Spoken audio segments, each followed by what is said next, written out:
नमस्ते, मैं हूं किशोर अजवाणी। आप देख रहे हैं देश का नंबर 1 हिंदी न्यूज चैनल। घड़ी इशारा कर रही है 9 बजे रात का। वक्त 100 बात की एक बात का। ब्रेकिंग न्यूज आ रही है पाकिस्तान से, जहां इमरान खान की रिहाई के मुद्दे पर सत्ताधारी पार्टी ने सुप्रीम कोर्ट पर सवाल खड़ा कर दिया। शहबाज शरीफ की पार्टी PMLN यानी पाकिस्तान मुस्लिम लीग नवाज के नेताओं ने आरोप लगाया कि इमरान के मुद्दे पर सुप्रीम कोर्ट ने पक्षपात किया और पाकिस्तान के संविधान के हिसाब से फैसला नहीं लिया और इमरान खान को रिहा कर दिया। जिसके बाद पाकिस्तान की सत्ता में बैठी पार्टियों ने सुप्रीम कोर्ट पर हमला कर दिया, क्योंकि पाकिस्तान की सुप्रीम कोर्ट ने इमरान की गिरफ्तारी को अवैध बताते हुए उन्हें रिहा कर दिया था। पाकिस्तान में 11 पार्टियों के संगठन PDM यानी पाकिस्तान डेमोक्रेटिक मूवमेंट ने वहां की सुप्रीम कोर्ट के खिलाफ मोर्चा खोल दिया और संगठन के कार्यकर्ता सुप्रीम कोर्ट के गेट पर चढ़ गए। इस्लामाबाद में PDM यानी पाकिस्तान डेमोक्रेटिक मूवमेंट के कार्यकर्ता बड़ी संख्या में सुप्रीम कोर्ट पहुंचे और वहां जबरदस्त प्रदर्शन किया। पार्टियों का संगठन PDM तब बना था जब इमरान PM थे। शहबाज शरीफ की पार्टी PMLN यानी पाकिस्तान मुस्लिम लीग नवाज भी PDM का हिस्सा है। उसने इमरान की रिहाई के मुद्दे पर खुलकर सुप्रीम कोर्ट पर हमला किया, सियासत करने का जो है बीड़ा उठा लिया। जिसके बाद पाकिस्तान के चीफ जस्टिस उमर अता बंदयाल की ओर से भी बयान आया, जिसमें उन्होंने दो टूक कहा कि उन्होंने जो फैसला किया वो लोकतंत्र की रक्षा के लिए था, क्योंकि शहबाज सरकार लाचार है और वो प्रदर्शनकारियों को सुप्रीम कोर्ट के गेट पर चढ़ने तक से नहीं रोक पाई। जिसके बाद इमरान खान ने एक वीडियो के जरिए सुप्रीम कोर्ट में प्रदर्शन के मुद्दे पर पाकिस्तान के सुरक्षा बल को घेर लिया। उन्होंने आरोप लगाया कि 12 मई को सुरक्षा बल के जवानों ने उनके समर्थकों को रोका था, जबकि PTI के कार्यकर्ता शांतिपूर्ण तरीके से प्रदर्शन कर रहे थे।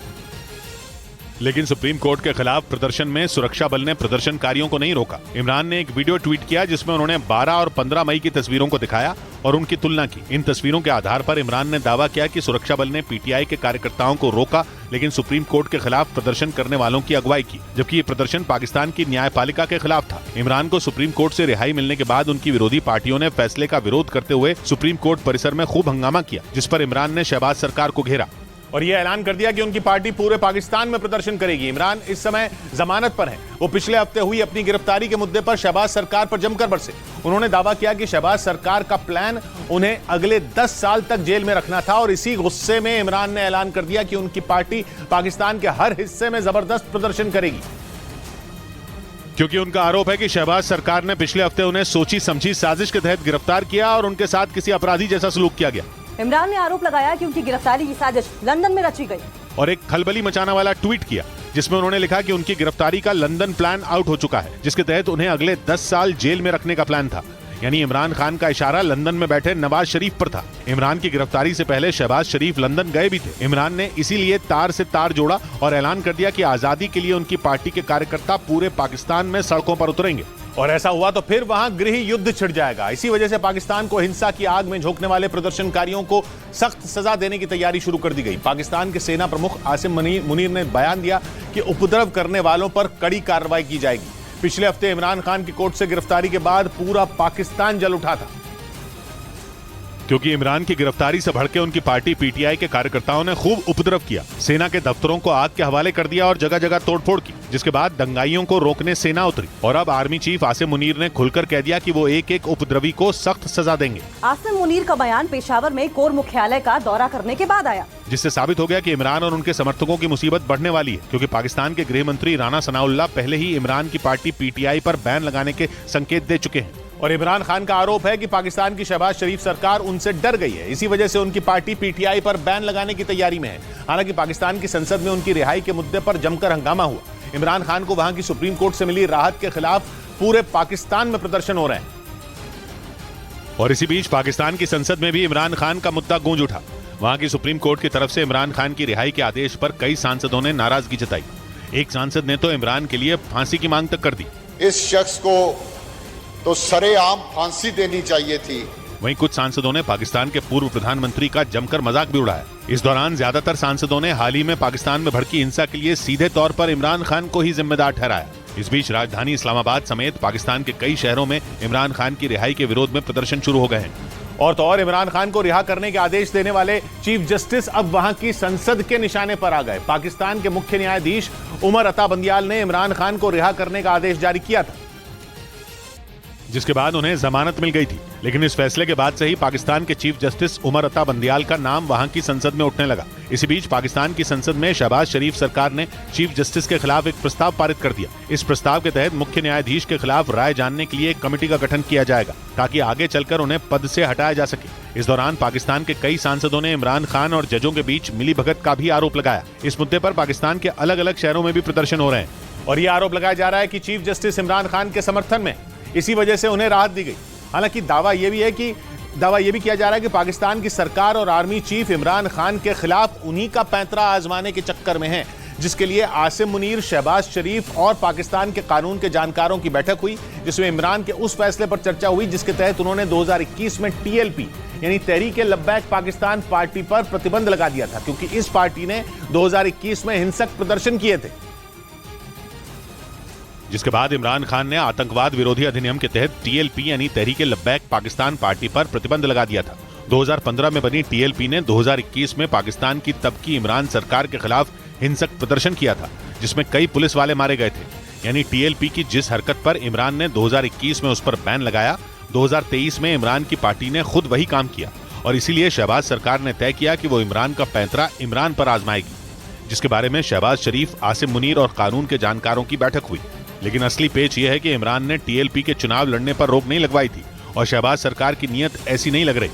और पाकिस्तान में मचे बवाल के बीच पूर्व प्रधानमंत्री इमरान खान और उनकी पत्नी बुशरा बीबी को लाहौर की हाई कोर्ट में पेश किया गया। लेकिन पेशी के लिए कोर्ट जाने के दौरान बुशरा बीबी सफेद चादर से पूरी तरह ढकी नजर आई, जिसका एक वीडियो भी सामने आया, जिसमें उनके सुरक्षा गार्ड सफेद चादर का घेरा बनाकर उनके साथ चलते दिखे। इस दौरान इमरान खान भी बुशरा के पीछे चल रहे थे। ऐसा इसलिए किया गया ताकि कोर्ट के बाहर मौजूद लोग उन्हें देख न सकें, क्योंकि इमरान खान को उनकी पत्नी की गिरफ्तारी का डर सता रहा था। जिसके बाद इस वीडियो को देखकर सोशल मीडिया पर लोग बुशरा बीबी का मजाक उड़ाने लगे। बुशरा बीबी इमरान खान के साथ अल कादिर केस में पेशी के लिए लाहौर हाईकोर्ट पहुंची थी, जिस पर कोर्ट ने सुनवाई करते हुए 23 मई तक उन्हें जमानत दे दी।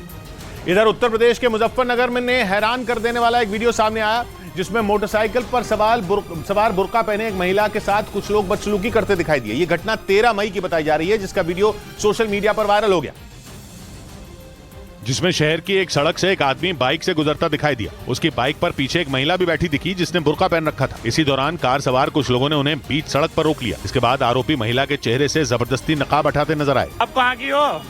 मुंह खोल इसका। बाद में महिला से बदसलूकी का ये वीडियो सोशल मीडिया पर वायरल हो गया, जिसके बाद पुलिस ने केस दर्ज कर मामले की जांच शुरू कर दी। जो अज्ञात व्यक्ति जो उनका पीछा कर रहे थे, उनके संबंध में जानकारी की जा रही है। पुलिस आरोपियों की तलाश में जुटी है, लेकिन अभी तक इस मामले में किसी की गिरफ्तारी नहीं हो सकी। उधर महाराष्ट्र के अहमदनगर से हैरान करने वाला एक वीडियो सामने आया। आरोप है कि वहां छत्रपति संभाजी महाराज की जयंती के मौके पर निकाली जा रही शोभा यात्रा के दौरान कुछ लोगों ने पत्थरबाजी की, जिससे वहां भगदड़ मच गई। इस घटना का जो वीडियो सामने आया, उसमें कुछ लोग दूसरे गुट के लोगों पर पत्थर बरसाते नजर आए। इस दौरान वहां इतने पत्थर चले कि दोनों गुटों के कई लोगों के अलावा पुलिस वाले भी घायल हो गए, जिसके बाद डर के मारे लोगों ने अपनी दुकानें तक बंद कर दी। आरोप है कि हंगामा कर रहे लोगों ने वहां मौजूद कई गाड़ियों को भी नुकसान पहुंचाया, जिसके बाद पुलिस ने उन पर लाठीचार्ज करते हुए भीड़ को वहां से खदेड़ दिया। लेकिन अहमदनगर की इसी घटना के बाद महाराष्ट्र के उप मुख्यमंत्री देवेंद्र फडणवीस ने आशंका जताई कि कुछ लोगों ने राज्य में दंगे भड़काने की साजिश रची। हालांकि एनसीपी नेता अजीत पवार ने इस मामले में महाराष्ट्र सरकार को ही नसीहत दे डाली और ये मांग की कि अहमदनगर और अकोला में हुई हिंसक झड़पों की जांच गृह मंत्रालय को सौंपी जानी चाहिए। और ये तुरंत गवर्नमेंट ऑफ महाराष्ट्र ने और उनके होम मिनिस्ट्री ने, उनके पुलिस विभाग ने करनी चाहिए। अजीत पवार ने आशंका जताई कि ये घटनाएं महाराष्ट्र में धर्म के नाम पर दंगे फैलाने की साजिश का हिस्सा हो सकती हैं। इसलिए सरकार को इसकी अच्छी तरह से जांच करनी चाहिए ताकि महाराष्ट्र में दंगे भड़कने की नौबत ना आ पाए। इस बीच इजरायल और फिलिस्तीन के बीच चल रही खूनी लड़ाई का अंत हो गया। पश्चिमी मीडिया का दावा है कि मिस्र ने दोनों देशों के बीच समझौता करा दिया।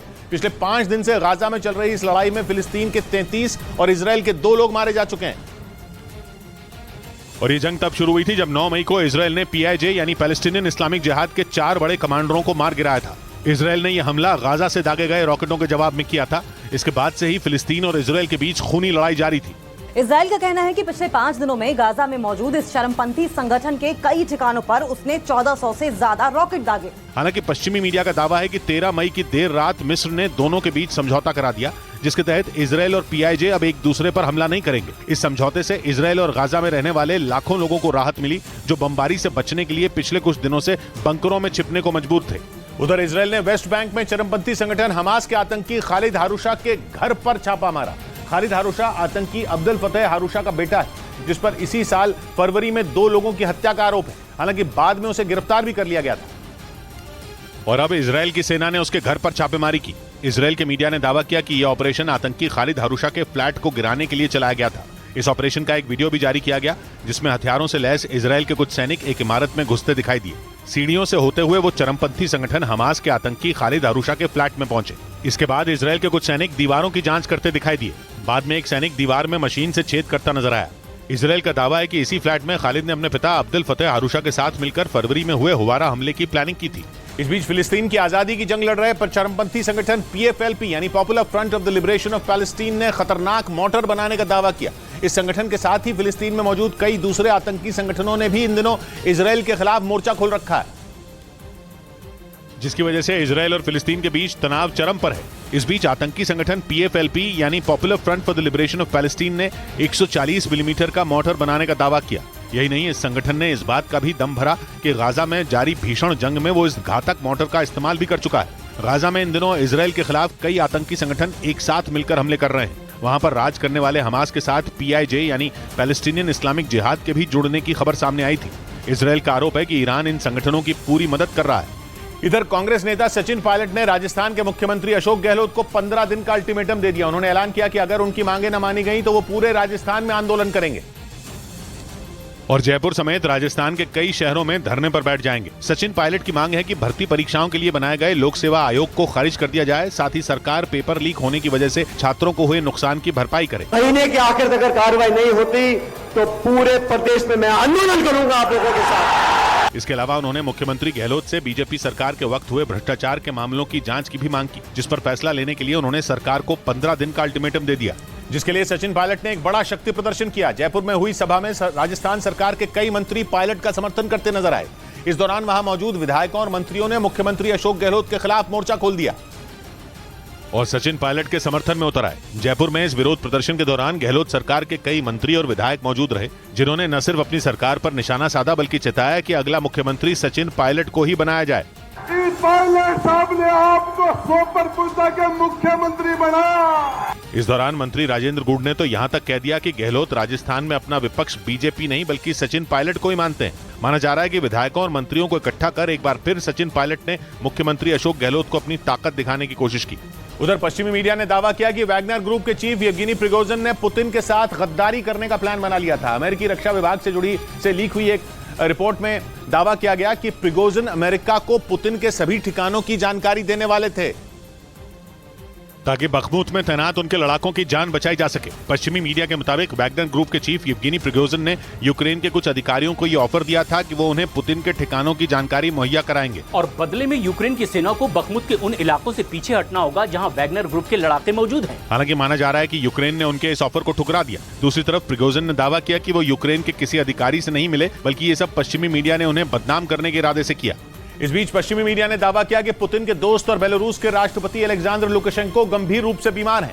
ये अटकलें इसलिए लगाई गई क्योंकि एक रोज पहले यानी 14 मई को बेलारूस की राजधानी मिन्स्क में हुए एक समारोह में वो नहीं पहुंचे, जिसके बाद बेलारूस के प्रधानमंत्री रोमान गोलवशेंको ने समारोह में उनका संदेश पढ़कर सुनाया। इसी वजह से पश्चिमी मीडिया ने यह दावा किया कि पुतिन के दोस्त लुकाशेंको गंभीर रूप से बीमार हैं। हालांकि बेलारूस की तरफ से लुकाशेंको की बीमारी से जुड़ी कोई जानकारी नहीं दी गई। पश्चिमी मीडिया के मुताबिक 13 मई को लुन्स्क के एक अस्पताल में लुकाशेंको को इलाज के लिए ले जाया गया था। कुछ रोज पहले भी रूस के मीडिया ने लुकाशेंको के गंभीर रूप से बीमार होने का दावा किया था। 68 साल के लुकाशेंको साल 1994 से बेलारूस के राष्ट्रपति हैं और यूक्रेन जंग में खुलकर पुतिन के समर्थन में खड़े हैं। उधर ब्रिटेन ने ऐलान कर दिया कि वो जल्द ही यूक्रेन को लंबी दूरी तक मार करने वाले ड्रोन मुहैया कराएगा। यूक्रेन लंबे वक्त से ब्रिटेन से इनकी मांग कर रहा था। ये ड्रोन ब्रिटेन की सेना के सबसे घातक ड्रोनों में एक माने जाते हैं, क्योंकि ब्रिटेन के ये ड्रोन 200 किलोमीटर तक दुश्मन के ठिकानों को तबाह करने की ताकत रखते हैं। इसीलिए यूक्रेन इन्हें रूस के खिलाफ इस्तेमाल करने की योजना बना रहा था, क्योंकि रूस ने पिछले कुछ महीनों में शाहिद 136 से यूक्रेन में जबरदस्त तबाही मचाई है। ब्रिटेन के मुताबिक उसके ये ड्रोन अगले महीने तक यूक्रेन पहुंच जाएंगे। इसके अलावा ब्रिटेन जेलेंस्की को 100 से ज्यादा घातक मिसाइलें भी देने वाला है। ब्रिटेन को उम्मीद है कि उसकी ये मिसाइलें और ड्रोन यूक्रेन के लिए मददगार साबित होंगे। इस बीच यूक्रेन के मीडिया ने दावा किया कि नॉर्वे में यूक्रेन के जवानों को जंग लड़ने की स्पेशल ट्रेनिंग दी जाएगी। ताकि वो किसी भी सूरत में रूसी सेना के आगे कमजोर न पड़े। यूक्रेन के मीडिया के मुताबिक जल्द ही नॉर्वे जेलेंस्की के 3000 से ज्यादा सैनिकों को ट्रेनिंग देना शुरू करेगा। ऐसी ट्रेनिंग जिससे यूक्रेन की फौज पुतिन की सेना को पीछे खदेड़ने में कामयाब हो सके। नेटो का सदस्य देश नॉर्वे पुतिन की लाख धमकियों के बावजूद इस जंग की शुरुआत से ही यूक्रेन की अलग अलग तरीके से मदद करता आया। दावा है कि अब इसी कड़ी में उसने यूक्रेन के जवानों को ट्रेनिंग देने का फैसला किया। इधर यूक्रेन की फौज ने रूस से जारी जंग में अब तक पुतिन के 2 लाख सैनिकों को मार गिराने का दावा किया। इतना ही नहीं, जेलेंस्की की सेना के मुताबिक उसने एक दिन में ही रूस के 580 सैनिकों को मार गिराया। और तो और यूक्रेन की सेना ने यह भी दावा किया कि उसने भीषण हमलों में पुतिन की सेना के कई हथियार भी तबाह कर दिए। यूक्रेन की सेना के मुताबिक उसके हमलों में रूसी सेना के 580 जवानों की मौत हुई, जबकि 21 तोपें और 11 बख्तरबंद गाड़ियां भी बर्बाद हो गईं। इतना ही नहीं, यूक्रेन ने रूस की कुछ क्रूज मिसाइलों को भी तबाह करने का दावा किया। बताया गया कि जेलेंस्की की सेना ने रूसी फौज पर बमों और मिसाइलों से हमले किए। हालांकि यूक्रेन ने रूसी सेना पर यह हमले किन इलाकों में किए, इसकी जानकारी उसकी तरफ से नहीं दी गई। उधर जंग के दौरान यूक्रेन की सेना ने रूस के 2 बड़े कमांडरों को मार गिराने का दावा कर दिया, जिसकी पुष्टि रूस के रक्षा मंत्रालय ने भी कर दी। रूसी रक्षा मंत्रालय ने एक बयान जारी किया जिसमें यूक्रेन के हमले में उसने अपने 2 कमांडरों की मौत की जानकारी दी। रूस के रक्षा मंत्रालय के मुताबिक डोनेस्क इलाके में उसकी सैन्य टुकड़ियों के साथ 2 कमांडर भी युद्ध के मोर्चे पर तैनात थे, लेकिन यूक्रेन की सेना ने उन पर जोरदार हमले कर दिए। हालांकि रूस के सैनिकों ने भी पलटवार किया और हमले के जवाब में एक के बाद एक कई गोले दागने शुरू कर दिए। लेकिन यूक्रेन की फौज के सामने रूस की सेना नहीं टिक पाई और उनके सैनिकों ने रूस के कमांडरों पर हमला बोल दिया, जिसमें रूसी सेना की राइफल ब्रिगेड के कमांडर समेत दूसरे सैन्य दस्ते के कमांडर की मौत हो गई। इस बीच रूस से जारी जंग में यूक्रेन की मदद करने वाले पोलैंड को हाईमार्स यानी high mobility artillery rocket system की पहली खेप अमेरिका से मिल गई। यानी अब पोलैंड पुतिन की धमकियों का जवाब दे सकेगा। पोलैंड के रक्षा मंत्री के मुताबिक अमेरिका से मिले हाईमार्स की तैनाती रूस के बॉर्डर के पास की जाएगी। असल में जब से यूक्रेन जंग शुरू हुई है तब से पोलैंड लगातार यूक्रेन की मदद कर रहा है। यही वजह है कि पुतिन कई बार पोलैंड को अंजाम भुगतने की धमकी दे चुके हैं, लेकिन पोलैंड उनकी धमकियों को हल्के में नहीं लेना चाहता। इसीलिए वो लगातार अपनी सेना को मजबूत करने में जुटा हुआ है। इसी कड़ी में उसने अब यूक्रेन जंग में लोहा मनवा चुके अमेरिका के घातक हाईमार्स यानी high mobility artillery rocket system भी खरीद लिए। उधर रूस के रक्षा मंत्रालय ने दावा किया कि यूक्रेन ने लुहांस्क में उसके ठिकानों पर लंबी दूरी की मिसाइलों से अटैक किया। रूस ने जानकारी दी कि उसे ये मिसाइलें ब्रिटेन से मिली। पिछले हफ्ते ब्रिटेन ने खुद बताया था कि उसने यूक्रेन को लंबी दूरी तक मार करने वाली क्रूज मिसाइलें दी हैं, जिसके बाद रूस ने दावा कर दिया कि यूक्रेन ने उन्हीं मिसाइलों से लुहांस्क में उन 2 कारखानों पर अटैक किया जिन पर रूस का कब्जा है। रूस यूक्रेन के 20% हिस्से पर कब्जा करने का दावा कर चुका है, जिसमें जापोरिजिया, खैरसोन, लुहांस्क और डोनेस्क शामिल हैं। लेकिन यूक्रेन ने अपने इलाकों को वापस पाने की कोशिश जारी रखी और ब्रिटेन से मिली क्रूज मिसाइलें लुहांस्क में दाग दी। ये मिसाइलें लंबी दूरी तक मार कर सकती हैं और एकदम सटीक निशाना साधती हैं। हालांकि यूक्रेन को ब्रिटेन से ये मिसाइलें इस शर्त पर मिली कि वो उन्हें रूस के अंदरूनी इलाकों में नहीं दागेगा और लुहांस्क औपचारिक तौर पर अब भी यूक्रेन का हिस्सा है, जहां से वो रूस की सेना को खदेड़ने की कोशिश में है।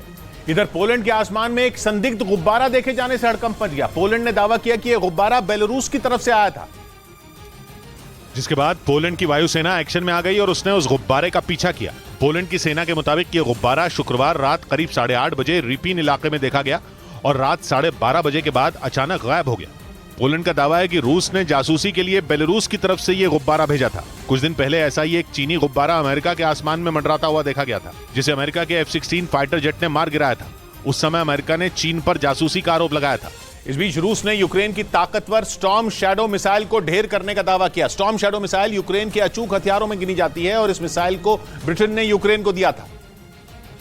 लेकिन रूस के मुताबिक उसकी सेना ने यूक्रेन की बेहद आधुनिक स्टॉर्म शैडो मिसाइल को नष्ट कर दिया, क्योंकि ये कोई ऐसी वैसी मिसाइल नहीं बल्कि लंबी दूरी तक जाकर बेहद सटीक वार करने वाली मिसाइल है।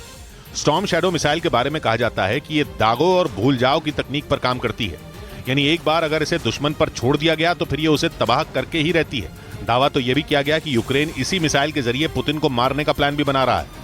उधर यूक्रेन ने दावा किया कि रूसी सेना ने डोनेस्क के अवदीवका में एक अस्पताल पर मिसाइलों से ताबड़तोड़ हमले कर दिए, जिसकी वजह से 4 लोगों की मौत हो गई।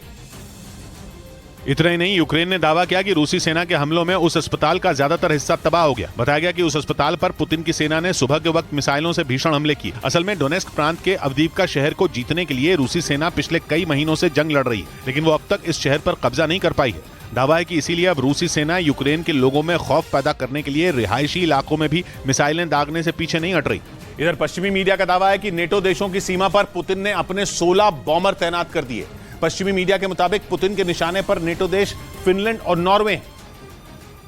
जिन पर पुतिन पहले भी कई बार हमला करने की धमकी दे चुके हैं। लेकिन इस बार फिनलैंड और नॉर्वे की धड़कनें इसलिए बढ़ गईं क्योंकि पुतिन ने उनकी सीमाओं के नजदीक 1-2 नहीं बल्कि 16 Tu-22M सुपरसोनिक बॉम्बर तैनात कर दिए।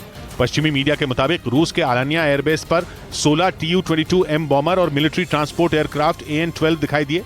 इस एयरबेस की दूरी फिनलैंड और नॉर्वे की सीमा से महज 200 किलोमीटर दूर है, जिसका मतलब है कि पुतिन इस एयरबेस पर अपनी सैन्य ताकत बढ़ाकर बड़े हमले की तैयारी में। वो इस बार सीधे नेटो को चुनौती देना चाहते हैं, जिसे देखते हुए फिनलैंड और नॉर्वे दोनों देशों में अलर्ट जारी किया गया है। पश्चिमी मीडिया के मुताबिक 2 दिन पहले ब्रेंस्क में रूसी लड़ाकू विमानों को मार गिराने से पुतिन बहुत गुस्से में है और इसी वजह से उन्होंने यूक्रेन के मददगारों को सबक सिखाने का मन बना लिया है। 2 दिन पहले रूस के सुखोई 34 और सुखोई 35 लड़ाकू विमानों के साथ एक मी-8 हेलीकॉप्टर क्रैश हो गया था। घटना उस वक्त हुई थी जब ये लड़ाकू विमान यूक्रेन की सेना से 40 किलोमीटर दूर ब्रेंस्क में उड़ान भर रहे थे। रूस का आरोप है कि इसके लिए जेलेंस्की की फौज जिम्मेदार है। इसी के बाद पुतिन ने फिनलैंड और नॉर्वे के नजदीक सुपरसोनिक बॉम्बर तैनात करने का आदेश जारी कर दिया। रूस के इस Tu-22M बॉम्बर की रेंज 5000 किलोमीटर से भी ज्यादा है और इसकी रफ्तार 2300 किलोमीटर प्रति घंटा है। उधर यूक्रेन के राष्ट्रपति जेलेंस्की ने ईरान पर रूस को सैन्य मदद पहुंचाने का बड़ा दावा कर दिया। पश्चिमी मीडिया के मुताबिक यूक्रेन के खिलाफ जंग में इस्तेमाल करने के लिए ईरान ने रूस को 1000 से ज्यादा ड्रोन और दूसरे घातक हथियार मुहैया कराए, जिसकी पुष्टि यूक्रेन के रक्षा मंत्रालय ने कर दी। यूक्रेन की सेना के अधिकारियों ने दावा किया कि युद्ध के दौरान उनके सैनिकों ने कीव में ईरान के 4 ड्रोन मार गिराए, जिन्हें रूस की ओर से भेजा गया था। यही नहीं, ये भी दावा किया गया कि इससे पहले भी रूस ने हमलों में कई ऐसे हथियारों और ड्रोन का इस्तेमाल किया जो उसे ईरान से मिले थे। हालांकि ईरान ने जेलेंस्की के रूस को हथियार मुहैया कराने के दावे को सिरे से खारिज कर दिया। इस बीच यूक्रेन की सेना के कमांडर जनरल अलेक्जेंडर सिस्काई ने दावा किया कि बखमुत में उसके सैनिकों ने कई इलाकों से रूसी सेना को खदेड़ दिया।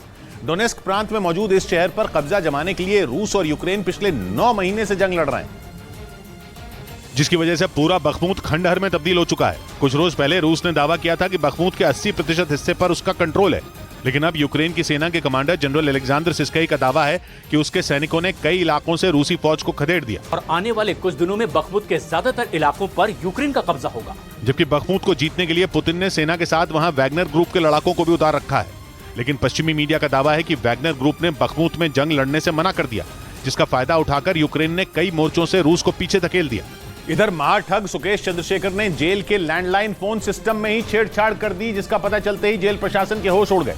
200 करोड़ रुपए की ठगी के आरोप में सुकेश चंद्रशेखर दिल्ली के मंडोली जेल में बंद है और उसे हफ्ते में सिर्फ 3 बार अपने परिवार वालों से बातचीत करने की इजाजत है। लेकिन आरोप है कि सुकेश चंद्रशेखर ने फोन करने के दौरान जेल के लैंडलाइन फोन के सिस्टम में ही छेड़छाड़ कर दी, जिसके बाद उसने नियमों को ताक पर रखकर जेल से कई जगह फोन किए। सुकेश के इस कारनामे का पता चलते ही जेल में हड़कंप मच गया। फौरन मामले की जांच शुरू की गई। जेल प्रशासन इस बात की जांच में जुटा है कि आखिर सुकेश ने लैंडलाइन फोन के सिस्टम में गड़बड़ी कैसे की। साथ ही ये भी पता लगाने की कोशिश की जा रही है कि सुकेश ने जेल से किन किन लोगों को फोन किया। पुलिस सूत्रों के मुताबिक जेल के अंदर वोडाफोन कंपनी का लैंडलाइन कनेक्शन लगा हुआ है। इस बीच उत्तर प्रदेश के सहारनपुर में बजरंग दल के कुछ कार्यकर्ताओं ने एक प्राइवेट स्कूल में जमकर हंगामा किया। उन्होंने आरोप लगाया कि स्कूल प्रशासन ने बच्चों को तिलक लगाकर आने से रोकने की कोशिश की, जिसके विरोध में बजरंग दल ने उस स्कूल पर हल्ला बोल दिया। इस दौरान वहां मौजूद बजरंग दल के कई कार्यकर्ता तो सीधे स्कूल के प्रिंसिपल के ऑफिस तक घुस गए। बच्चों के तिलक मिटाए गए थे और वहाँ पर तिलक लगाने के लिए उनको मना किया गया था। बजरंग दल के लोगों ने चेतावनी दी कि अगर दोबारा इन बच्चों को तिलक लगाने या कलावा पहनने से रोका गया तो अंजाम बुरा होगा। हालांकि हंगामे के बाद पहुंची पुलिस ने उन्हें वहां से अलग कर दिया। साथ ही स्कूल प्रशासन ने भी अपने फैसले को वापस ले लिया। उधर जम्मू मेडिकल कॉलेज में फिल्म द केरल स्टोरी को लेकर छात्रों के 2 गुटों के बीच बवाल हो गया, जिसमें 3 छात्र घायल हो गए। ये बवाल तब हुआ जब छात्रों के एक व्हाट्सएप ग्रुप में फिल्म का लिंक डाल दिया गया, जिसका कुछ छात्रों ने विरोध किया और इसी बात पर छात्रों के 2 गुट आपस में भिड़ गए। इस घटना के बाद मेडिकल कॉलेज के बाहर बड़ी संख्या में छात्र धरने पर बैठे दिखाई दिए। इस दौरान छात्रों ने वहां नारेबाजी भी की। छात्रों का आरोप है कि साजिश के तहत व्हाट्सएप ग्रुप में इस फिल्म का लिंक डाला गया। यही नहीं, प्रदर्शनकारियों ने उन छात्रों को बर्खास्त करने की मांग की जिनकी वजह से यह पूरा विवाद खड़ा हुआ। हालांकि इस दौरान कॉलेज प्रशासन ने उन्हें समझाने की कोशिश की, लेकिन छात्र टस से मस नहीं हुए। वहीं राज्य की पूर्व मुख्यमंत्री महबूबा मुफ्ती ने ट्वीट कर मामले की जांच कराने की मांग की। इस बीच पाकिस्तान के कब्जे वाले कश्मीर के गिलगित बाल्टिस्तान के मुख्यमंत्री खालिद खुर्शीद की डिग्री को यूनिवर्सिटी ऑफ लंदन ने फर्जी बता दिया। खालिद खुर्शीद ने अपने चुनावी हलफनामे में लंदन में पढ़ाई करने और LLB की डिग्री होने का दावा किया था। लेकिन जब डिग्री की जांच हुई तो उनके सारे दावों की हवा निकल गई, क्योंकि डिग्री पर सवाल उठने के बाद यूनिवर्सिटी ऑफ लंदन से इसकी जांच कराई गई, जिसमें गिलगिट बाल्टिस्तान के मुख्यमंत्री खालिद खुर्शीद की डिग्री फर्जी पाई गई। असल में इमरान खान की पार्टी पीटीआई के नेता खालिद खुर्शीद पर फर्जी डिग्री के जरिए चुनाव आयोग को गलत जानकारी देने का आरोप लगा था, जिसके बाद उनकी एलएलबी की डिग्री की जांच की गई तो फर्जी पाई गई। बताया गया कि इसके बाद उन्हें अयोग्य घोषित करने की कार्रवाई शुरू कर दी गई, साथ ही उन पर मुकदमा चलाने की तैयारी भी पूरी कर ली गई। उधर कंगाल पाकिस्तान के इतिहास में पहली बार $1 की कीमत 300 पाकिस्तानी रुपए के पार पहुंच गई। पाकिस्तान के पूर्व प्रधानमंत्री इमरान खान की गिरफ्तारी के बाद हुए हिंसक प्रदर्शन ने वहां की अर्थव्यवस्था की कमर ही तोड़ दी। मतलब पाकिस्तान के लोगों ने ही उसके ताबूत पर आखिरी कील अपने हाथों से ठोक दी, जिसका नतीजा यह रहा कि पाकिस्तान के इतिहास में पहली बार एक अमेरिकी डॉलर की कीमत 301 पाकिस्तानी रुपए तक पहुंच गई, जिससे पाकिस्तान में अब हर चीज और ज्यादा महंगी हो जाएगी। जबकि बेकाबू महंगाई से पाकिस्तान में पहले से ही कोहराम मचा है। वहां आटे दाल का भाव आसमान पर पहुंच चुका है। कंगाल हो चुके पाकिस्तान में लोग रोटी, दूध और दूसरी जरूरी चीजों के लिए भी तरस रहे हैं। अनाज की बोरी के लिए लड़ते लोगों की तस्वीरें पूरी दुनिया देख चुकी है। यही नहीं, कच्चा माल नहीं मिलने से कई कारखानों पर ताले लटक चुके हैं। लेकिन ये हालात सुधरने के बजाय और भी ज्यादा बिगड़ने वाले हैं। इधर पश्चिमी मीडिया ने दावा किया कि रूस से अगले हफ्ते लड़ाकू विमान सुखोई 35 की पहली खेप ईरान पहुंच जाएगी। यूक्रेन युद्ध में ईरान पुतिन के साथ खड़ा है। उसने आत्मघाती ड्रोन शाहिद 136 देकर रूस की मदद की थी, जिससे रूस ने कीव समेत कई शहरों में तबाही मचा दी थी। पश्चिमी मीडिया का दावा है कि जंग में ईरान की मदद के बदले पुतिन उसे लड़ाकू विमान सुखोई 35 देने जा रहे हैं। अगले हफ्ते ईरान को रूस से लड़ाकू विमानों की पहली खेप मिलेगी। सुखोई 35 फाइटर जेट चौथी पीढ़ी का लड़ाकू विमान है, जो दुश्मन को पलक झपकते ही ढेर करने की ताकत रखता है। अगर पश्चिमी मीडिया के इस दावे में जरा भी सच्चाई है तो ये इजराइल के लिए बुरी खबर है, क्योंकि वो ये नहीं चाहता है कि ईरान परमाणु ताकत हासिल करे, जबकि ईरान किसी भी कीमत पर एटम बम बनाने पर अड़ा है। इसी वजह से इजराइल ईरान पर हमले की कई बार धमकी भी दे चुका है। लेकिन इस विमान के मिलने के बाद ईरान पर हमला करना इजराइल के लिए आसान नहीं रह जाएगा। उधर ईरान ने फिर एक बार इजराइल को चेतावनी दे डाली। वहां आईआरजीसी यानी ईरान के रेवोल्यूशनरी गार्ड के कमांडर ने दावा किया कि अब इजराइल का खात्मा तय है और ईरान उसे तबाह करके ही दम लेगा। इजराइल को इस बार ये चेतावनी आईआरजीसी यानी ईरान के रेवोल्यूशनरी गार्ड के टॉप कमांडर हुसैन सलामी ने दी और ये दावा किया कि इजराइल दुनिया के नक्शे में बस अब कुछ ही दिनों का मेहमान है, क्योंकि ईरान ने उसे घुटनों पर लाने की तैयारी पूरी कर ली है। उन्होंने आरोप लगाया कि इजराइल ने 2011 में उनके देश पर जो हमला किया वो उसका बदला इजराइल से जल्द ही लेंगे, और ये बदला ऐसा होगा कि इजराइल का नामो निशान मिटा दिया जाएगा। इस बीच ईरान की मीडिया ने दावा किया कि रूस के उप प्रधानमंत्री अलेक्जेंडर नोवाक कुछ ही घंटों बाद ईरान पहुंच जाएंगे, जहां वो ईरान के तेल मंत्री से मुलाकात कर सकते हैं। ईरान के मीडिया के मुताबिक रूस के उप प्रधानमंत्री अलेक्जेंडर नोवाक 2 दिन के ईरान दौरे पर रहेंगे। बताया गया कि इस दौरान वो तेहरान में 17 मई से शुरू होने वाली 27वीं अंतर्राष्ट्रीय तेल और गैस की प्रदर्शनी में भी शामिल होंगे।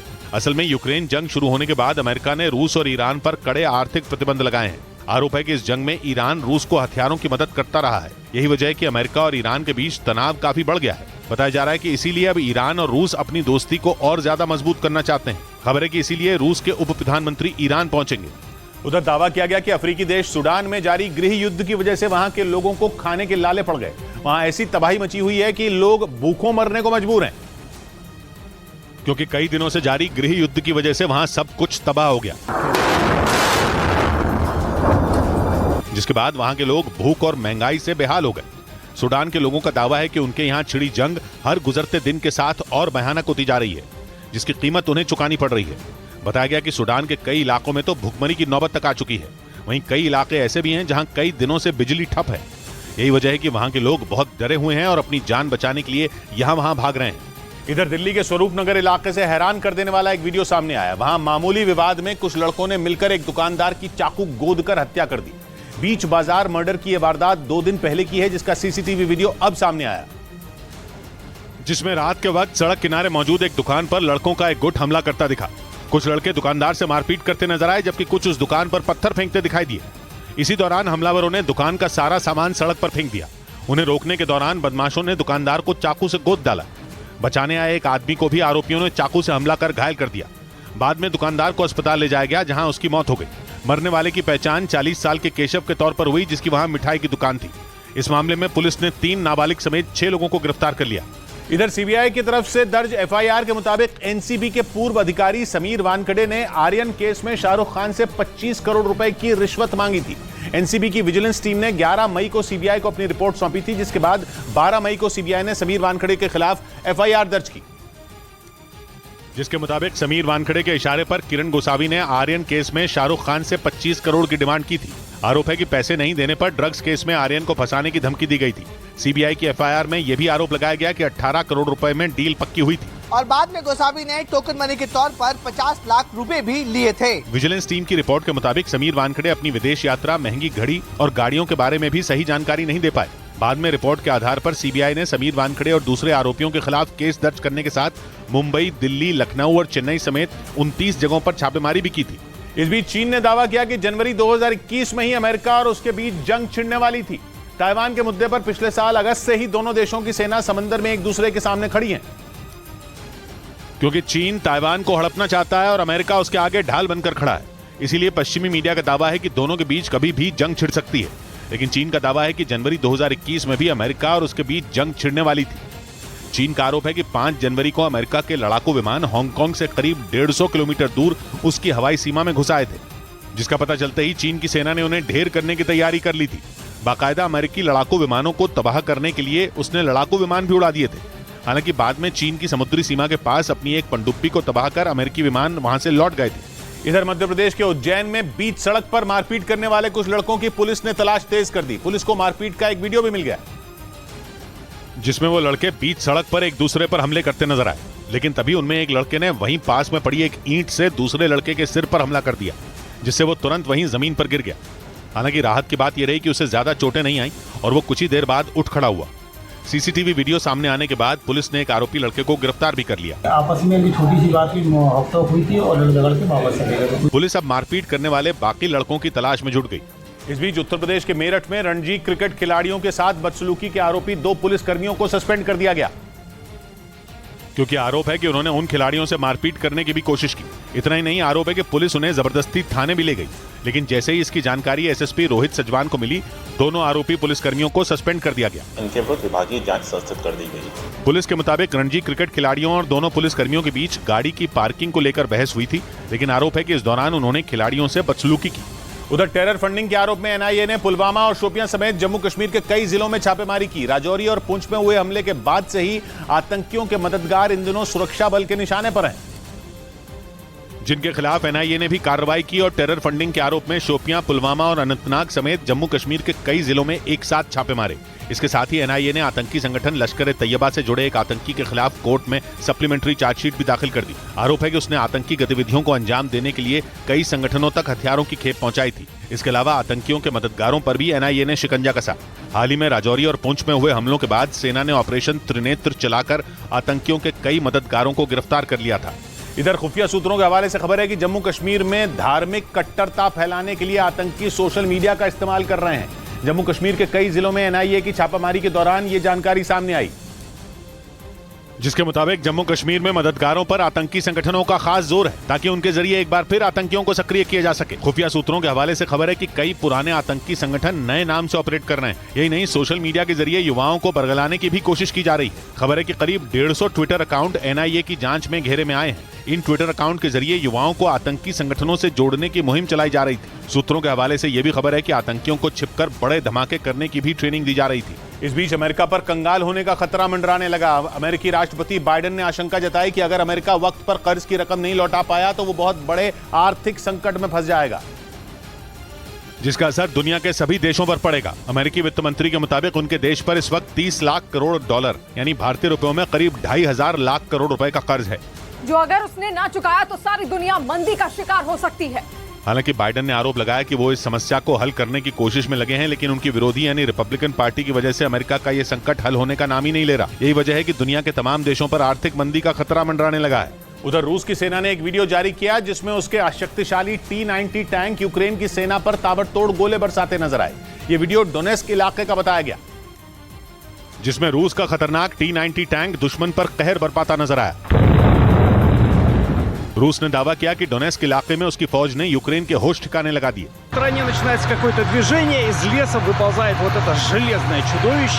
रूस के मुताबिक उसके इन हमलों से यूक्रेन के कई ठिकाने तबाह हो गए, जिनमें मौजूद गोला बारूद के बर्बाद हो जाने की वजह से उसे काफी नुकसान भी उठाना पड़ा।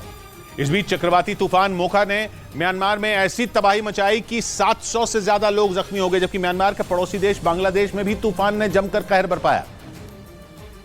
जिससे कई लोग घायल हो गए। बांग्लादेश में चक्रवाती तूफान मोखा के आने के बाद ऐसी तेज हवाएं चली जिसे देखकर ऐसा लगा मानो वो सब कुछ अपने साथ उड़ा ले जाएंगी। समंदर के किनारे रहने वाले कई लोगों ने तूफान के बीच ही सुरक्षित जगहों पर शरण ली, जबकि मोखा तूफान के आने से पहले लगभग 3 लाख लोगों को सुरक्षित जगह पर पहुंचा दिया गया। म्यांमार में भी तूफान ने भारी तबाही मचाई। तूफान के दौरान वहां करीब 1000 लोग समंदर के बीच ही फंस गए, लेकिन राहत की बात यह रही कि सभी को समंदर से निकाल लिया गया। इधर उत्तर प्रदेश के अयोध्या में बन रहे राम मंदिर का नया वीडियो श्री राम जन्मभूमि तीर्थ क्षेत्र ट्रस्ट ने जारी कर दिया। राम मंदिर का उद्घाटन अगले साल जनवरी में किया जाएगा, जिसकी तैयारी से जुड़ा एक नया वीडियो भी श्री राम जन्मभूमि तीर्थ क्षेत्र ट्रस्ट की तरफ से जारी किया गया। इस वीडियो में मंदिर की छतों पर की गई नक्काशी को दिखाया गया। यही नहीं, इस वीडियो में मंदिर के भव्य रूप को भी दिखाया गया। बताया गया कि राम मंदिर की छत का 40% और गर्भगृह का 85% काम पूरा हो चुका है। जानकारी के मुताबिक जून महीने तक छत बनाने का काम पूरा कर लिया जाएगा, तो वहीं अक्टूबर तक गर्भगृह का निर्माण का कार्य पूरा करने का लक्ष्य रखा गया है, ताकि इस साल के आखिर तक राम मंदिर बनकर तैयार हो जाए। क्योंकि श्री राम जन्मभूमि तीर्थ क्षेत्र ट्रस्ट के मुताबिक राम मंदिर अगले साल जनवरी में भक्तों के दर्शन के लिए खोल दिया जाएगा। उधर पटना में बागेश्वर धाम के धीरेन्द्र शास्त्री ने न्यूज 18 की टीम को बड़ा चैलेंज दे दिया। न्यूज 18 की टीम ने पर्ची पर पूछे जाने वाले सवाल का जवाब पहले से ही लिखे होने की आशंका जताई, जिस पर बागेश्वर धाम के धीरेन्द्र शास्त्री ने न्यूज 18 की टीम को मंच से ही चुनौती दे दी। उन्होंने बिना किसी को बुलाए पहले ही 2 पर्चे लिख लिए। इसके बाद उन्होंने न्यूज 18 की टीम को चैलेंज दिया कि वो भीड़ से कोई भी 2 लोग लेकर आए और उन्होंने जो पर्चे पहले ही लिखे हैं वो उन्हीं दोनों के निकलेंगे। जिनका हमने पर्चा लिखा आप उन्हीं को उठा के लाएंगे, आपकी क्षमता नहीं है कि किसी और को लेकर के आए। इसके बाद न्यूज 18 की टीम मंच के नीचे जुटी भीड़ के बीच पहुंची। काफी देर तक ढूंढने के बाद 2 परिवारों को लेकर धीरेन्द्र शास्त्री के पास वो पहुंची। इसके बाद बागेश्वर धाम के धीरेन्द्र शास्त्री ने उन दोनों के पूछने से पहले ही उनकी समस्याएं बता दी।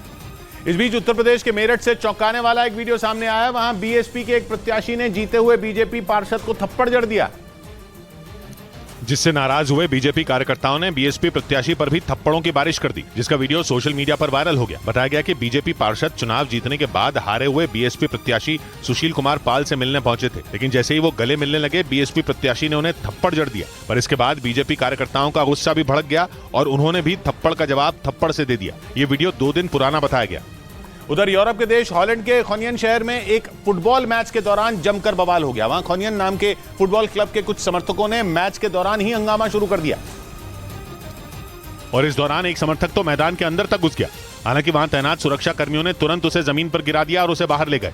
ये मैच हॉलैंड के फुटबॉल क्लब आयैक्स और खोनियन के बीच खेला जा रहा था। हालांकि मैच शुरू होने से पहले तक सब कुछ ठीक था, पर जैसे ही खेल शुरू हुआ खोनियन क्लब के कुछ समर्थकों ने हंगामा करना शुरू कर दिया और फिर उनका गुस्सा इतना ज्यादा भड़क गया कि उनमें कई लोगों ने मैदान पर स्मोक बम भी फेंक दिए, जिससे वहां चारों तरफ धुएं का गुबार छा गया। हालांकि माहौल बिगड़ते ही सभी खिलाड़ियों को सुरक्षित मैदान से बाहर ले जाया गया और मैच रद्द कर दिया गया। इधर सूत्रों के मुताबिक अतीक अहमद और उसके भाई अशरफ अहमद की पत्नियों के बीच विवाद की बात सामने आई है। सूत्रों की माने तो यह विवाद संपत्ति को लेकर है, जिसकी शुरुआत अतीक और अशरफ के जेल जाने के बाद हुई। जब अतीक के जेल जाते ही उसकी पत्नी शाइस्ता परवीन ने हवाला कारोबार और वसूली गैंग की कमान अपने हाथों में ले ली। इसके बाद वसूली और हवाला का सारा पैसा शाइस्ता के पास आता था, जिस पर जैनब को कड़ा एतराज था।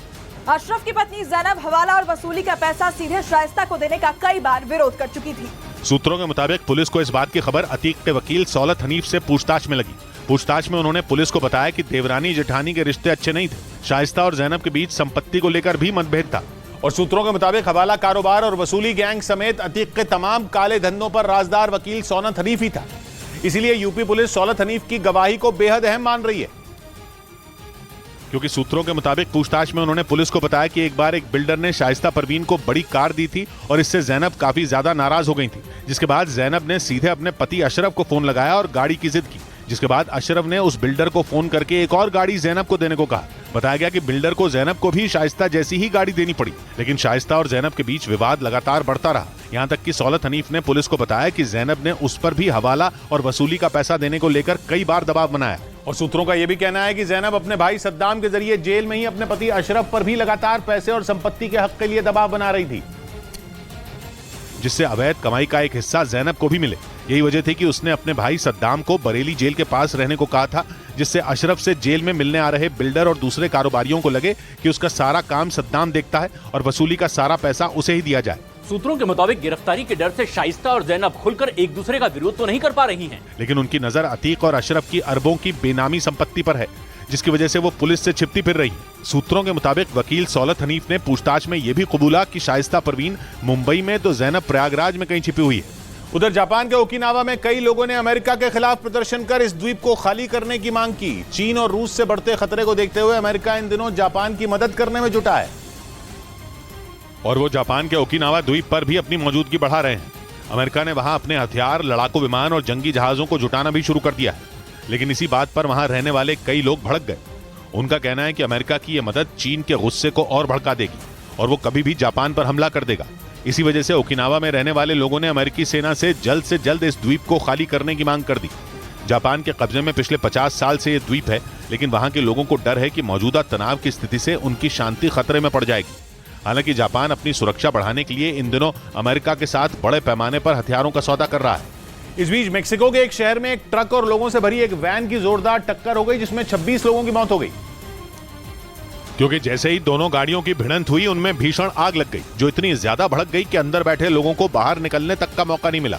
हालांकि जैसे ही यह हादसा हुआ, पुलिस वहां पहुंच गई, लेकिन तब तक आग की चपेट में आने से 26 लोगों की मौत हो गई। इधर उत्तर प्रदेश के हरदोई से हैरान कर देने वाला एक वीडियो सामने आया। वहां एक कार्यक्रम के दौरान एक लड़का अपने पिता की राइफल से फायरिंग करता दिखा।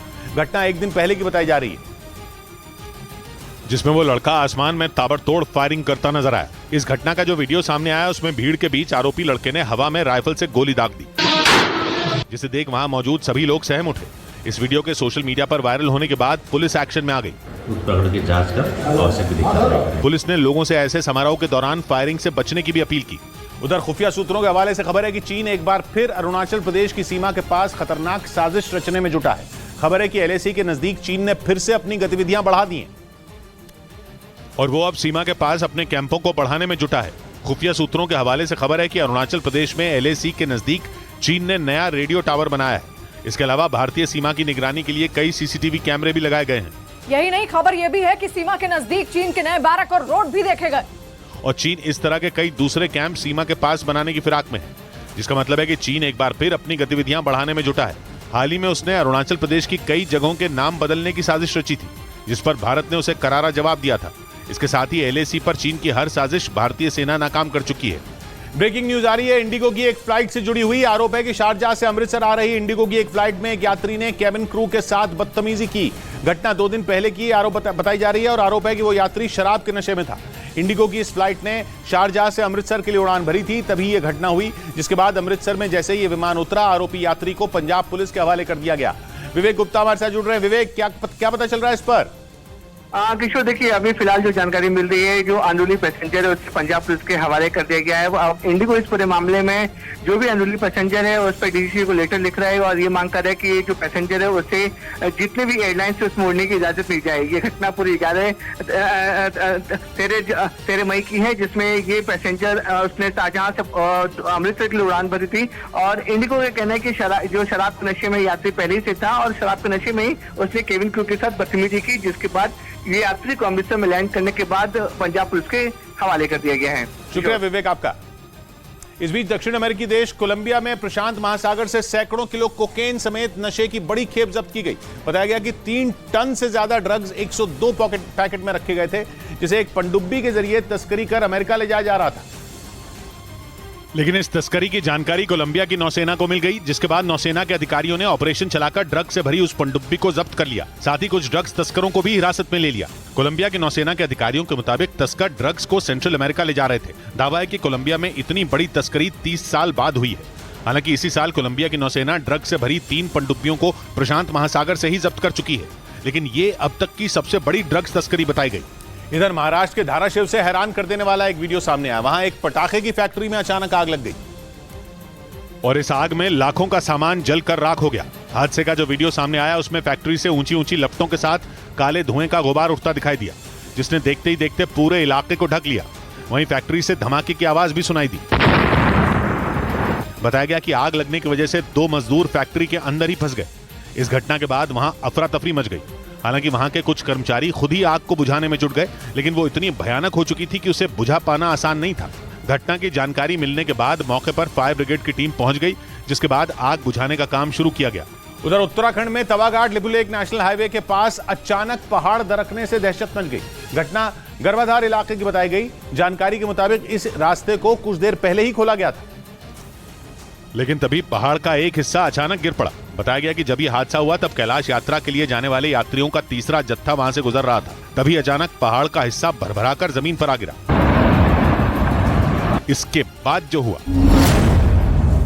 ब्रेक के बाद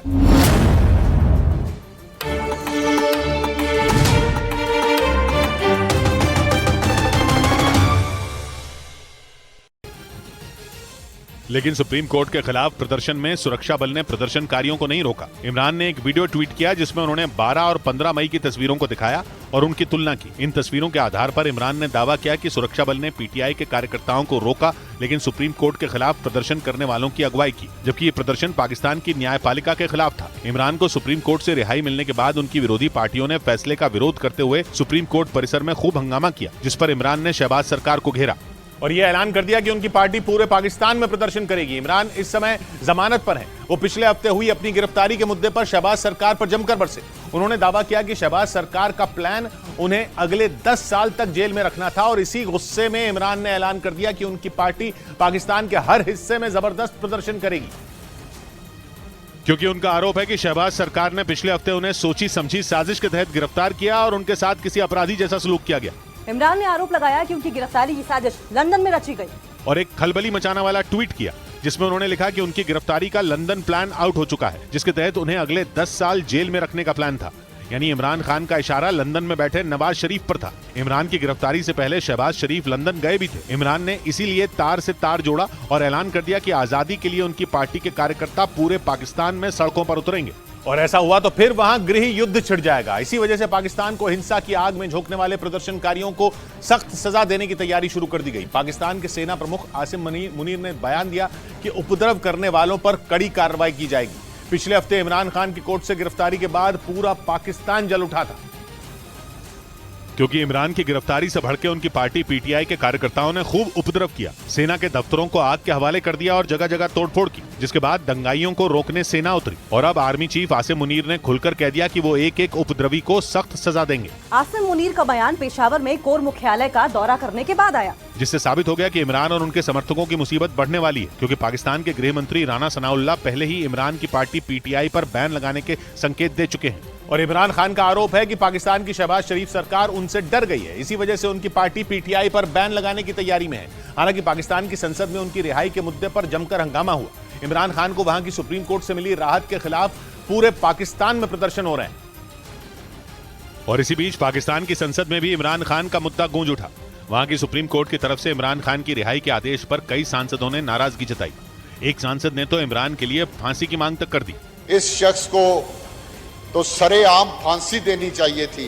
वहीं कुछ सांसदों ने पाकिस्तान के पूर्व प्रधानमंत्री का जमकर मजाक भी उड़ाया। इस दौरान ज्यादातर सांसदों ने हाल ही में पाकिस्तान में भड़की हिंसा के लिए सीधे तौर पर इमरान खान को ही जिम्मेदार ठहराया। इस बीच राजधानी इस्लामाबाद समेत पाकिस्तान के कई शहरों में इमरान खान की रिहाई के विरोध में प्रदर्शन शुरू हो गए हैं।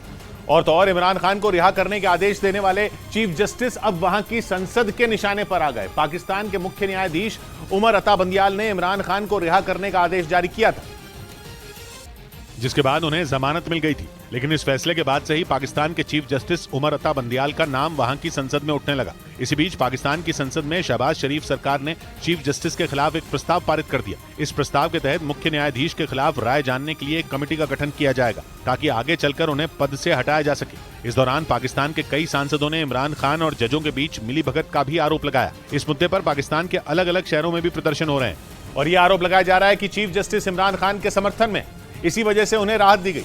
हालांकि दावा यह भी किया जा रहा है कि पाकिस्तान की सरकार और आर्मी चीफ इमरान खान के खिलाफ उन्हीं का पैंतरा आजमाने के चक्कर में है, जिसके लिए आसिम मुनीर, शहबाज शरीफ और पाकिस्तान के कानून के जानकारों की बैठक हुई, जिसमें इमरान के उस फैसले पर चर्चा हुई जिसके तहत उन्होंने 2021 में टीएलपी यानी तहरीक-ए-लब्बैक पाकिस्तान पार्टी पर प्रतिबंध लगा दिया था, क्योंकि इस पार्टी ने 2021 में हिंसक प्रदर्शन किए थे। जिसके बाद इमरान खान ने आतंकवाद विरोधी अधिनियम के तहत टीएलपी यानी तहरीक-ए-लब्बैक पाकिस्तान पार्टी पर प्रतिबंध लगा दिया था।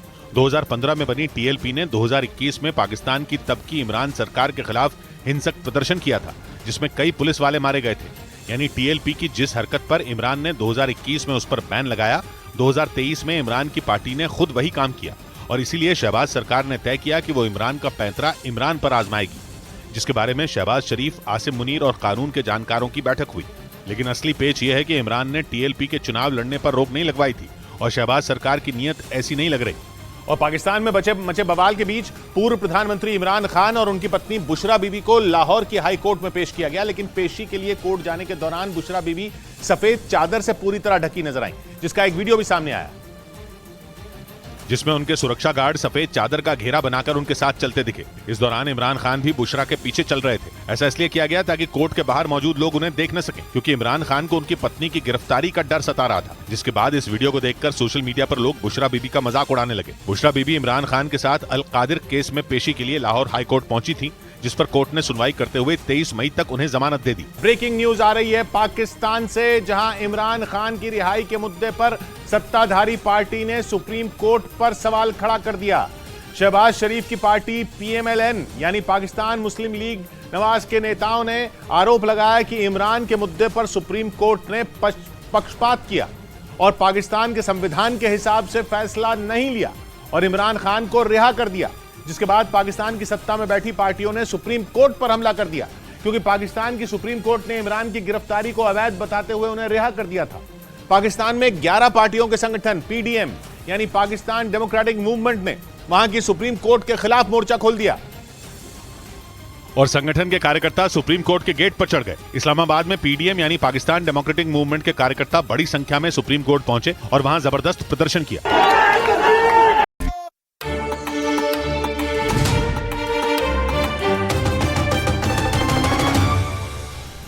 ब्रेकिंग न्यूज आ रही है कर्नाटक के नए मुख्यमंत्री के चुनाव पर, जिसका नाम करीब करीब फाइनल हो चुका है। सूत्र बता रहे हैं कि सीएम पद की दौड़ में सिद्धरमैया ने डीके शिवकुमार को पीछे छोड़ दिया है। खबर है कि सिद्धरमैया का समर्थन करने वाले विधायकों की संख्या डीके शिवकुमार के समर्थक विधायकों से ज्यादा है, जिसके बारे में खड़गे सोनिया गांधी और राहुल गांधी से बात कर सकते हैं और अगले 24 से 36 घंटे में कर्नाटक के अगले मुख्यमंत्री के नाम का ऐलान हो सकता है। इस मामले में कर्नाटक पहुंचे कांग्रेस पर्यवेक्षकों ने विधायकों की राय ले ली है, जिसके लिए उन्होंने रात भर विधायकों से बात की। सूत्र बता रहे हैं कि इस रेस में कर्नाटक के पूर्व मुख्यमंत्री सिद्धरमैया और प्रदेश कांग्रेस अध्यक्ष डीके शिवकुमार दोनों के नाम सबसे आगे हैं और दोनों ही नेता अपने अपने तरीके से दावेदारी पेश कर चुके हैं। इंतजार है तो बस कांग्रेस अध्यक्ष मल्लिकार्जुन खड़गे के फैसले का। पार्टी नेताओं ने दावा किया कि अगले 24 से 36 घंटों में पता चल जाएगा कि कर्नाटक का अगला मुख्यमंत्री कौन होगा। महज 36 घंटे 24 घंटे के अंदर ये निर्णय हो जाएगा। इस बीच प्रदेश कांग्रेस अध्यक्ष डीके शिवकुमार ने इशारों में अपनी दावेदारी पेश भी कर डाली। We have under my leadership 135 MLAs। Karnataka की 224 विधानसभा सीटों में 135 पर कांग्रेस ने जीत हासिल की और बहुमत के आंकड़े से आगे निकल गई, जबकि बीजेपी के खाते में सिर्फ 66 सीटें आईं। जिसके बाद कर्नाटक में कांग्रेस की सरकार बनने का रास्ता साफ हो गया, लेकिन मुख्यमंत्री का नाम फाइनल होना बाकी है, जिसके लिए दिल्ली में बैठकों का दौर चला। इस बीच पता चला कि डीके शिवकुमार दिल्ली नहीं आएंगे। सूत्र बता रहे हैं कि दिल्ली से कर्नाटक पहुंचे पर्यवेक्षकों ने विधायकों से उनकी राय पूछी और उन्होंने सीक्रेट बैलेट के जरिए मुख्यमंत्री पद के लिए अपनी पसंद बताई। जिसके बाद सीक्रेट बैलेट से ली गई राय लेकर पर्यवेक्षक दिल्ली में खड़गे के पास पहुंच गए, लेकिन डीके शिवकुमार ने कह दिया कि फिलहाल वो दिल्ली नहीं जाएंगे, जिसके लिए उन्होंने पेट में इन्फेक्शन को वजह बताया। I don't know what time I'm leaving to Delhi. लेकिन ऐसा लगता है कि दाल में कुछ काला है, क्योंकि इस बयान से कुछ घंटे पहले डीके शिवकुमार ने बताया था कि वो दिल्ली जाने वाले हैं। Some stomach infection है ना, आगे ಸ್ವಲ್ಪ ಜ್ವರ है ना। जन्मदिन पर केक काटते समय और पर्यवेक्षकों से मुलाकात के समय डीके शिवकुमार की बॉडी लैंग्वेज अलग थी, वो उत्साहित दिखे। लेकिन सूत्र बता रहे हैं कि सिद्धरमैया सीएम पद की रेस में आगे हैं, जिसकी वजह से डीके शिवकुमार दुविधा में पड़ गए और उनका दिल्ली आने का प्लान अटक गया। लेकिन कर्नाटक के अगले मुख्यमंत्री की तलाश में दिल्ली में बैठकों का दौर चलता रहा और खड़गे के घर पर गहमा गहमी का माहौल बना रहा। कर्नाटक पहुंचे कांग्रेस के पर्यवेक्षक दिल्ली पहुंचते ही मल्लिकार्जुन खड़गे से मिलने पहुंच गए, जिसके बाद बैठकों का दौर शुरू हो गया। मल्लिकार्जुन खड़गे की अगुवाई में हुई इस बैठक में सिद्धरमैया और डीके शिवकुमार के नाम पर चर्चा हुई। इससे पहले दिल्ली में मल्लिकार्जुन खड़गे के घर के बाहर गहमा गहमी नजर आई। पार्टी सचिव केसी वेणुगोपाल और सुशील कुमार शिंदे खड़गे से मिलने उनके घर पहुंचे, जिसके बाद सबकी नजरें खड़गे के घर पर टिक गईं, क्योंकि इसी घर में कर्नाटक के अगले सीएम के नाम पर मंथन हो रहा है और उम्मीद है कि अगले कुछ घंटों में नए सीएम के नाम पर मोहर लग जाएगी। ब्रेकिंग न्यूज आ रही है, डीके शिवकुमार के भाई और सांसद डीके सुरेश मल्लिकार्जुन खड़गे से मिलने पहुंचे हैं। इससे पहले डीके शिवकुमार दिल्ली आने वाले थे, लेकिन पेट में इंफेक्शन की वजह से वो दिल्ली नहीं आए, लेकिन उनके भाई खड़गे से मिलने पहुंच गए। सूत्र बता रहे हैं कि बहुत जल्द कांग्रेस आलाकमान कर्नाटक के नए मुख्यमंत्री के नाम का ऐलान करने वाली है। इससे पहले दिल्ली में खड़गे के घर पर गहमागहमी तेज हो गई है। अरुण सिंह हमारे साथ जुड़ रहे हैं। अरुण, क्या पता चल रहा है?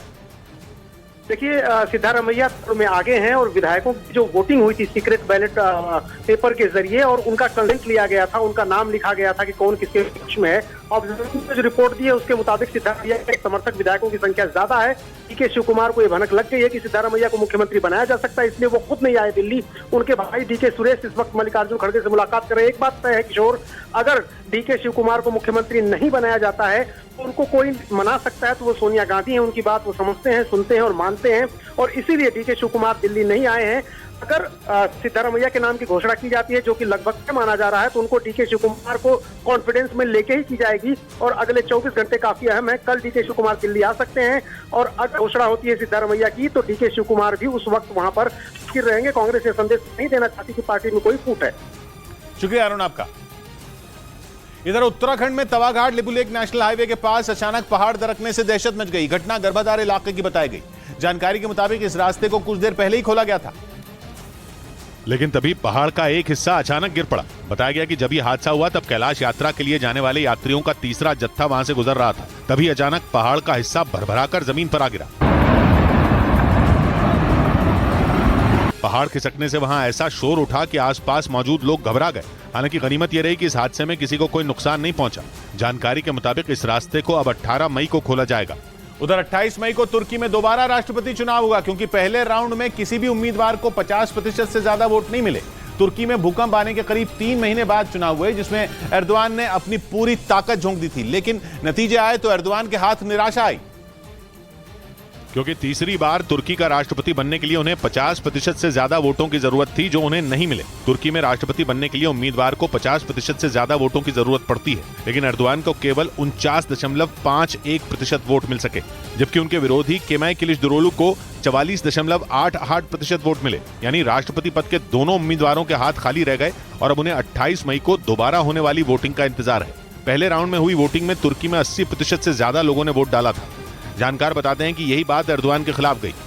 इधर ममता बनर्जी ने 2024 में कांग्रेस का साथ देने का संकेत दिया। पूर्वोत्तर के नतीजों के बाद ममता बनर्जी ने कांग्रेस से दूरी बना ली थी। उन्होंने कह दिया था वो कांग्रेस के साथ मिलकर चुनाव नहीं लड़ेंगी।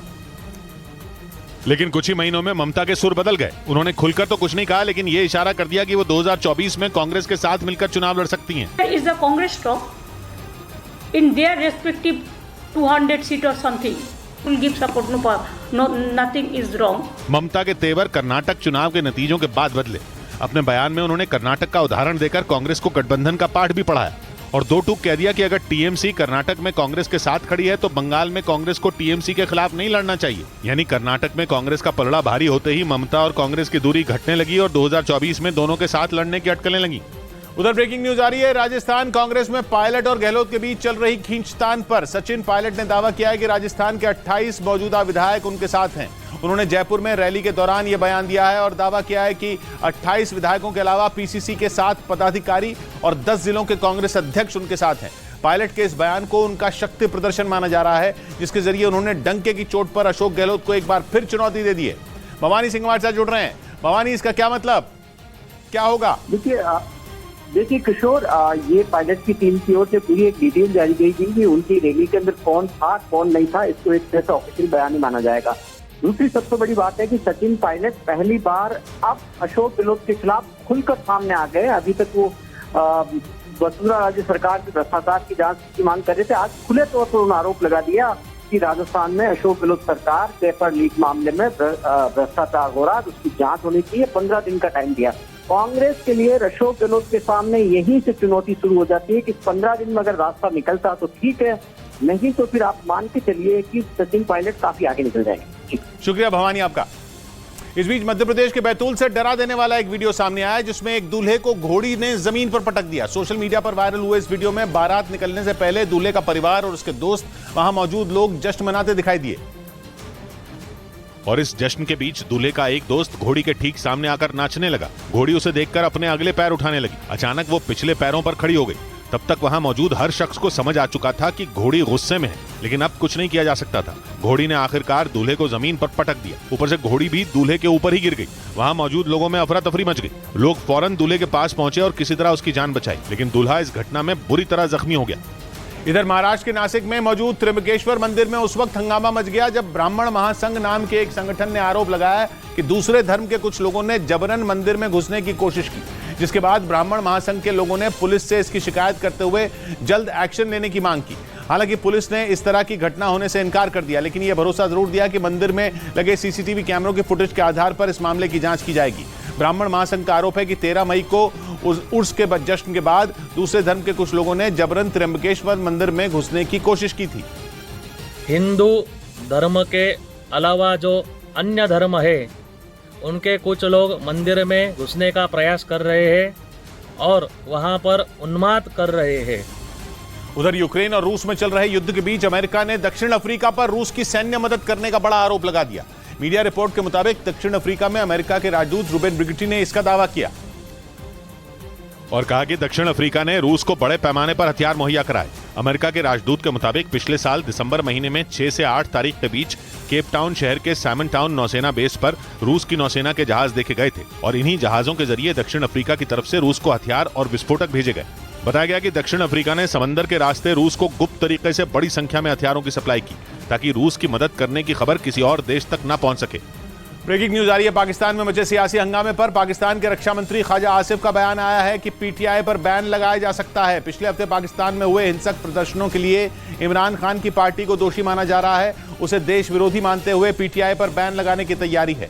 अगर ऐसा हुआ तो पाकिस्तान में बड़ा बवाल हो जाएगा, क्योंकि इमरान खान ने शाम को ही इसका इशारा कर दिया था और अपने कार्यकर्ताओं को जंग लड़ने की तैयारी करने को भी कह दिया था। नीरज हमारे साथ जुड़ रहे हैं। बड़ी खबर आ रही है पाकिस्तान से।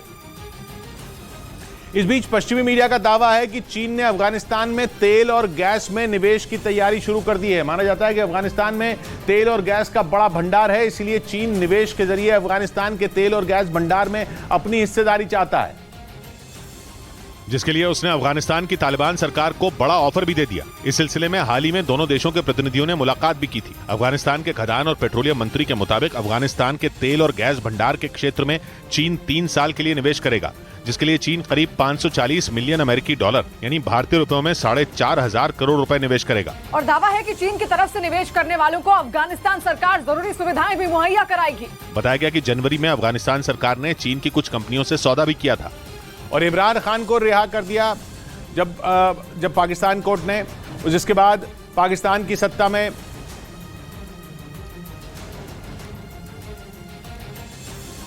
ये खबर जो आई थी, इमरान खान को जब रिहा कर दिया था, उसके बाद पाकिस्तान में सुप्रीम कोर्ट के खिलाफ प्रदर्शन हुआ। एक वीडियो के जरिए सुप्रीम कोर्ट में प्रदर्शन के मुद्दे पर पाकिस्तान के सुरक्षा बल को घेर लिया। उन्होंने आरोप लगाया कि 12 मई को सुरक्षा बल के जवानों ने उनके समर्थकों को रोका था, जबकि पीटीआई के कार्यकर्ता शांतिपूर्ण तरीके से प्रदर्शन कर रहे थे। लेकिन सुप्रीम कोर्ट के खिलाफ प्रदर्शन में सुरक्षा बल ने प्रदर्शनकारियों को नहीं रोका। इमरान ने एक वीडियो ट्वीट किया जिसमें उन्होंने 12 और 15 मई की तस्वीरों को दिखाया और उनकी तुलना की। इन तस्वीरों के आधार पर इमरान ने दावा किया कि सुरक्षा बल ने पीटीआई के कार्यकर्ताओं को रोका, लेकिन सुप्रीम कोर्ट के खिलाफ प्रदर्शन करने वालों की अगुवाई की, जबकि ये प्रदर्शन पाकिस्तान की न्यायपालिका के खिलाफ था। इमरान को सुप्रीम कोर्ट से रिहाई मिलने के बाद उनकी विरोधी पार्टियों ने फैसले का विरोध करते हुए सुप्रीम कोर्ट परिसर में खूब हंगामा किया, जिस पर इमरान ने शहबाज सरकार को घेरा। तुम्हारे कोष में वक्तव्य तो सुनहरे हैं, तुम्हारे कोष में वक्तव्य तो सुनहरे हैं, सही सवाल की अभिव्यक्तियों के पहरे हैं। सौबात की बात कही विनोद ने। लुटेरे शोर मचाते घुसे हैं गांवों में, हमारे गांव के रक्षक नितांत बहरे हैं। मिलते हैं कल, घड़ी जब इशारा करेगी 9 बजे रात का, वक्त फिर होगा 100 बात की एक बात।